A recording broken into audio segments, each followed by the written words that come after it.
উদয়পুরের রাজস্বী কলাক্ষেত্রে রবিবার অনুষ্ঠিত হলো ত্রিপুরা রাজ্য কর্মচারী সংঘের দ্বিতীয় ত্রিবার্ষিক সম্মেলন। রবিবার উদয়পুর রাজস্বী কলাক্ষেত্রে দ্বিতীয় গোষ্ঠীর ত্রিপুরা রাজ্য কর্মচারী সংঘ গোমতী এবং উদয়পুর মহকুমা কমিটির উদ্যোগে অনুষ্ঠিত হল দ্বিতীয় ত্রিবার্ষিক সম্মেলন।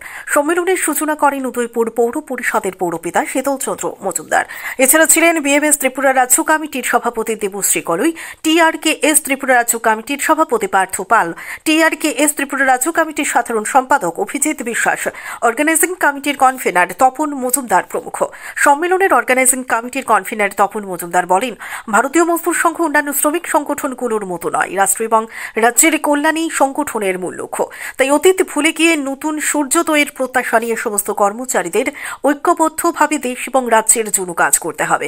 একই সাথে নিজেদের প্রাপ্য অধিকার নিয়েও কথা বলতে হবে। রাষ্ট্রের কি হবে তা নিয়ে ভাবনা চিন্তা করতে হবে। দেশের প্রগতির পাশাপাশি সঠিক কাজে সঠিক দাম পাওয়ার বিষয়টিরও অগ্রাধিকার থাকতে হবে।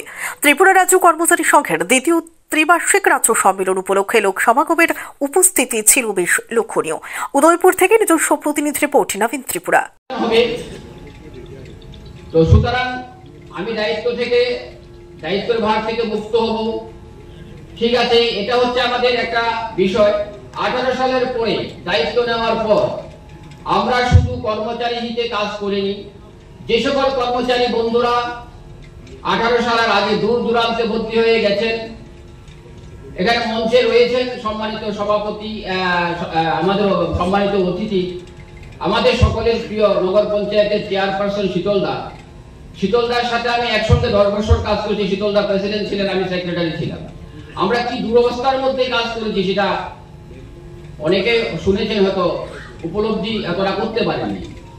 এরকম লড়াই সংগ্রাম করে আমরা সংগঠনকে উজ্জীবিত রেখেছিলাম এবং সেরকম ভাবে আমি এখানে কাজ করেছি। যারা দূর দূরান্তে ওই সময় আমাদের সঙ্গে সঙ্গ দিয়েছিলেন, বদলি হয়েছেন, চক্রান্তের শিকার হয়েছেন, তাদের প্রত্যেককে, যারা আমাদের সঙ্গে কাজ করেছিলেন প্রত্যেককেই আমরা নিজের পছন্দ মতো জায়গায় আমরা আবার ফিরিয়ে নিয়ে এসেছি। এটা আমরা গর্ব করে বলতে পারি। গোমতী জেলাতে আমরা একজনকেও বাদ দিইনি, সবাইকে আমরা ঘরে নিয়ে এসেছি যারা আমাদের সঙ্গে ছিলেন। এছাড়া আমাদের সংগঠনের কর্মচারী স্বার্থের বাইরে সামাজিক কর্মসূচি রয়েছে।